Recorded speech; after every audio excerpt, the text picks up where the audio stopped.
আসসালামু আলাইকুম, welcome back to the channel, welcome back to the page. আজকে আমি চলে এসেছি হিরো শোরুমে। অ্যাড্রেস এবং কন্ট্যাক্ট ইনফরমেশন এই ভিডিওর ডিসক্রিপশনে থাকবে। এবং আজকের ভিডিওর যে প্রসঙ্গ সেটা হচ্ছে এক্সট্রিম 125R এর আপডেট। আপনারা অনেকেই আমাকে বলছিলেন যে ভাই আসলে এই বাইকটা আসবে কিনা বা হচ্ছে কবে নাগাদ আসতে পারে। প্রাইজিং এর বিষয়টা নিয়ে পরে কথা বলবো, কারণ এটা নিয়ে ভাই কথা বলতে গেলে ভিডিও অনেক লেন্দি হয়ে যাবে। প্রাইজিং নিয়ে আরেকদিন একটা বিষয়ে কথা হবে। আপাতত বাইকটা কবে আসতেছে এবং আদৌ আসবে কিনা এটা নিয়ে কিছু কথা বলি, এবং যদি দেরি হয় তাহলে কেন দেরি হচ্ছে এটার উত্তর দেওয়ার চেষ্টা করবো এই ভিডিওতে। এখন তার আগে আমি মনে করি যে কয়েকটা কথা আপনাদের সাথে শেয়ার করা উচিত। যেমনটা হচ্ছে হন্ডা আমাদের সাথে যেটা করলো, বাজাজ আমাদের সাথে যেটা করলো, সেটা হচ্ছে কি SP 125 আমরা বিশাল একটা গ্যাপ দিয়ে বেশ কয়েক বছর পরে আমরা বাইকটা পাইলাম। ঠিক NS 125 এর ক্ষেত্রেও তাই, লেটেস্ট মডেল তো পেলামই না। আমরা পেলাম কি ব্যাকডেটেড একটা হচ্ছে NS 125, এবং অনেক পরে, এবং একদম হচ্ছে হাতের নাগালের বাহিরে যে প্রাইসটা নির্ধারণ করলো এটা তো আছেই।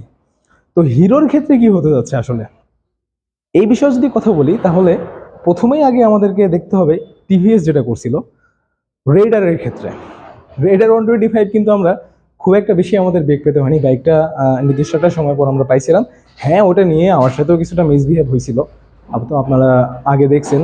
এটা নিয়ে বেশ কিছু কথাবার্তা বলছিলাম এবং সেই সমাধানটাও হয়ে গেছে আলহামদুলিল্লাহ। এখন বিষয়টা হচ্ছে যে এক্সট্রিম 125R এই বাইকটা কি রেইডারের মতো তাড়াতাড়ি পাবো আমরা, নাকি আরো দেরি হবে হন্ডা এবং বাজাজের মতো?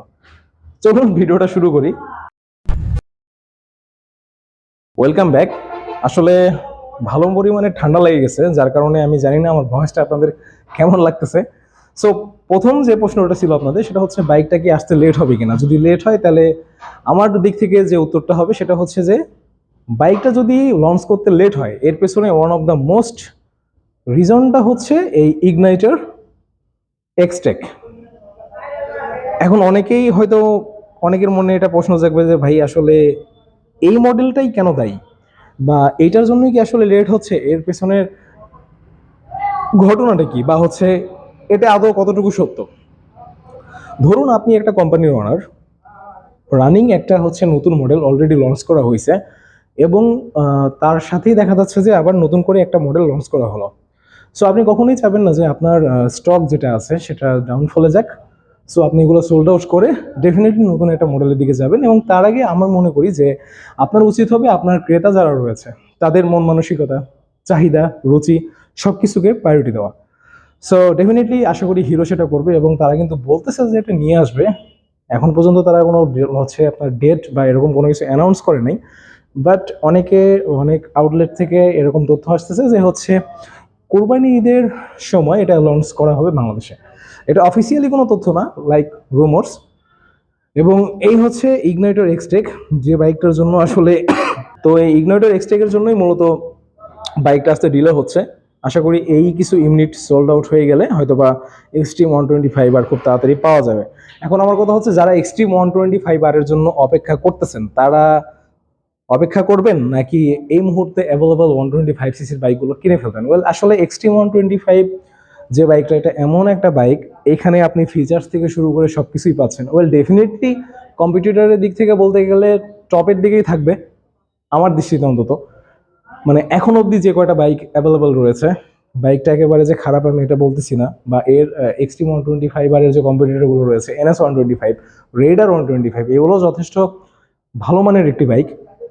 সো আপনারা কি এগুলোই পারচেস করবেন নাকি অপেক্ষা করবেন? এখন বিষয়টা হচ্ছে দেরি যেহেতু হয়ে যাচ্ছে, চাইলে কিন্তু আরেকটু দেরি করাই যায়। আরেকটা কথা আমি বলতে চাচ্ছিলাম, সেটা হচ্ছে যে এই যে ইগনাইটার এক্সটেক, আসলে এই বাইকটা লুকসের দিক থেকে কিন্তু খারাপ না। তো এক্সট্রিমের যে ইকুইপমেন্টগুলো দেওয়া হয়েছে, আমি মনে করি যে আসলে যেহেতু বাইকটা লঞ্চ করা হচ্ছিল, সো এইটাতে আরও কিছু মেজর চেঞ্জেস নিয়ে এটাকে লঞ্চ করতে পারতো। তাহলে আমি হয়তোবা আশা করতাম যে এটাও ভালো সেল পয়েন্টে থাকতো আসলে। তো ভাই ব্রাদার্স, এই হচ্ছে এখন পর্যন্ত আপডেট। এবং প্রাইজিংয়ের যে বিষয়টা, এটা আসলে বলতে চাচ্ছি না, কারণ প্রাইজিংটা আপাতত এক্সপেক্ট করাটা বোকামি হবে। আপাতত বাইকটা আসার যে সম্ভাবনাটা এটা থাকুক, এবং কবে নাগাদ আসবে তথ্য পাওয়া মাত্র আপনাদেরকে আমি জানিয়ে দেবো ইনশাল্লাহ। সো এই ছিল শর্ট একটি ভিডিও, চেষ্টা করছি আপনাদের সাথে একটু জানানোর। সো দেখা হচ্ছে পরবর্তী কোনো ভিডিওতে। সবাই ভালো থাকবেন, সুস্থ থাকবেন, আল্লাহ হাফেজ।